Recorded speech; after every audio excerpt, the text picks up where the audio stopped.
আসসালামু আলাইকুম, কেমন আছেন সবাই? আশা করি আমরা তো সবাই ভালো আছি, আমরাও খুব ভালো আছি।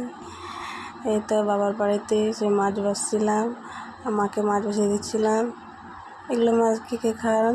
আমি কিন্তু এগুলো মাছ খাই না। এর মধ্যে শুধু শিঙি মাছটাই খাই, তবু শিঙি মাছ মধ্যে লালটা খাই, কালোটা খাই না আমি। তারপর দেশি মাগুর ছিল, আব্বু 2 থেকে 3 বিঘার পুকুর একটা নিয়ে নিয়েছিলো 2-3 জন মিলে। সেখান থেকে মাছগুলো নিয়ে এসেছিলো। এখান থেকে অনেক মাছ আছে, গটি মাছ আছে, শোল মাছ আছে, কোয়াই মাছ আছে। আপনারা কে কী নাম বলেন, এগুলো নাম তো আমি জানি না, কিন্তু আমরা যেভাবে গ্রামে যে নামগুলো বলি সেগুলোই বললাম। কারণ মাছ খাই আমি, কিন্তু যেগুলো মাছ খাই না সেগুলোও বেছে দিই। আর কিছু কিছু মাছ আছে আমি এগুলো বাছিও না, ওগুলো খাইও না।